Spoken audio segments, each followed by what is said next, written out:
The sharp crack echoed through the chapel before anyone realized what had happened. 1 second I was smiling at the man I loved. The next, my mother's hand crashed across my face with enough force to twist my head sideways.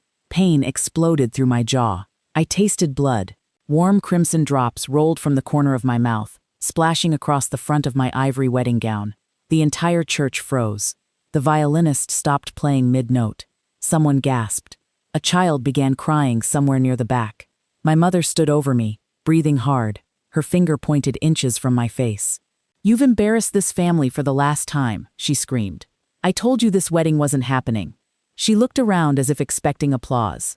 Instead, she found herself staring into the cold, emotionless eyes of my husband.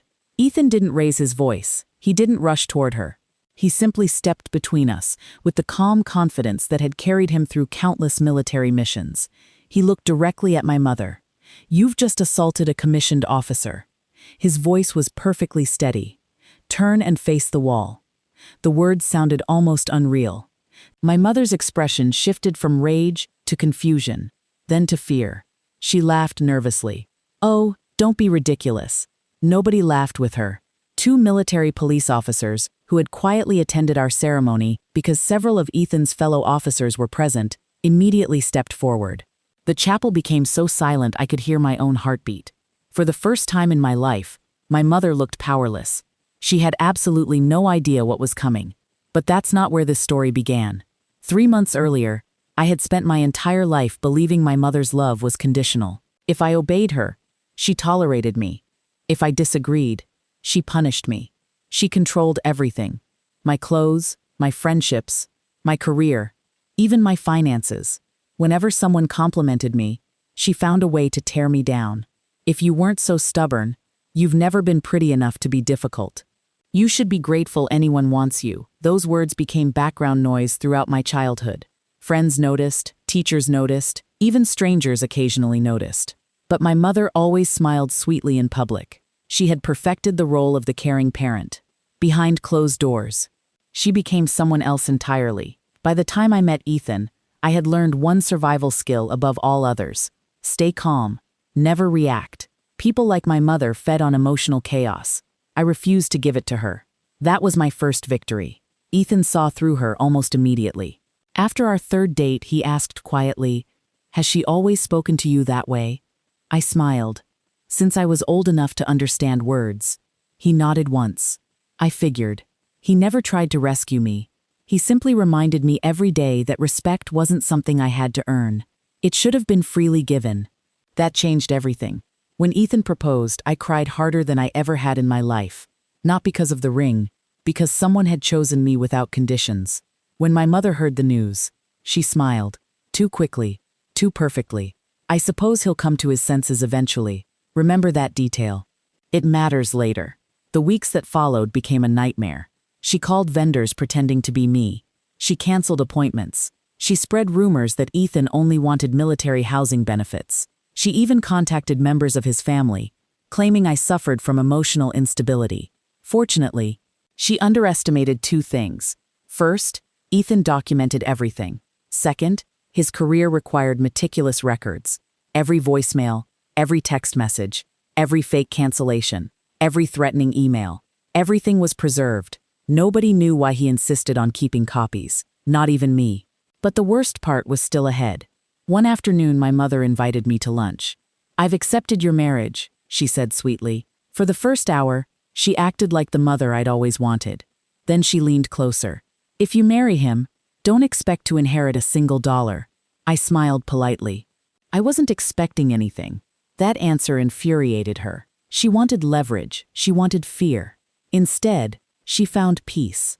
That was her first mistake. The wedding week finally arrived. Guests traveled from across the country. Several decorated military officers attended. Family friends filled the chapel. Everything looked perfect. Too perfect. My mother spent the rehearsals smiling for photographs, helping elderly relatives, complimenting the decorations. People whispered, "Maybe she's finally changed." I knew better. She wasn't calm. She was waiting. Nobody in that room knew the truth. The morning of the wedding, one of Ethan's fellow officers quietly pulled him aside. "We received another anonymous complaint." Ethan sighed. From her, same IP address. Apparently someone had repeatedly attempted to file false reports claiming Ethan abused his military authority. Investigators traced every report. Every single one led back to my mother's home internet. She didn't know they already knew. She believed she was untouchable. This is where everything changed. As I walked down the aisle, she smiled proudly. Anyone watching would have believed she was overwhelmed with joy. The ceremony reached the moment where the officiant asked whether anyone objected. My mother slowly stood. I object. The room filled with whispers. She walked toward me. At first I thought she wanted to speak. Instead, she struck me. Hard. The slap echoed through the chapel. Blood stained my dress. Everything that happened afterward unfolded in seconds. Ethan stepped forward. You've just assaulted a commissioned officer. Turn and face the wall. Military police immediately intervened because the ceremony was being held inside a military chapel under federal jurisdiction, and several uniformed personnel were present. What had seemed like a family matter had instantly become something far more serious. My mother laughed. You can't arrest a mother for disciplining her daughter. One officer looked directly at her. Ma'am, she's an adult. Another continued. And you've assaulted someone during an official ceremony. She finally noticed everyone watching. Not one person defended her. Not one. Then Ethan quietly handed investigators a folder. Inside, months of evidence, recorded threats, false reports, vendor impersonations, harassing messages, witness statements, screenshots, phone logs, even security footage from previous confrontations. One detective slowly flipped through page after page, then closed the folder. He looked at my mother. Ma'am, I think we're done listening. The silence was deafening. My aunt covered her mouth. Several cousins stared at the floor. Even my mother's closest friends stepped backward. Nobody wanted to stand beside her anymore. They had no idea what was coming. Within days, protective orders were filed. Criminal charges followed. Investigators expanded their review into the false complaints she'd submitted.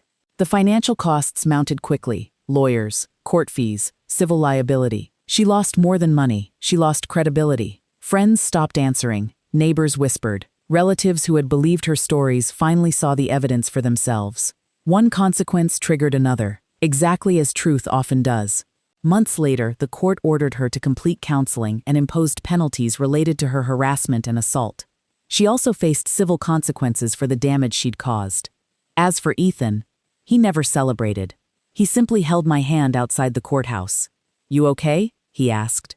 I looked up at him. For the first time in my life, I think I am. He smiled. Good. Then we walked away. No dramatic speeches. No revenge-filled laughter. Just peace. The greatest revenge wasn't watching my mother lose. It was realizing she no longer controlled my life. 6 months later, I had a new job.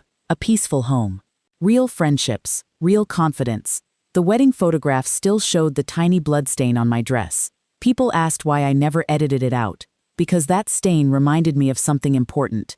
That wasn't the day my mother ruined my wedding. It was the day her control over me ended forever. Sometimes justice isn't loud. Sometimes it arrives quietly. With evidence. With patience. With people who refuse to let cruelty win. And every time I look at those photos, I don't remember the slap. I remember the silence that followed. The exact moment everyone finally saw the truth.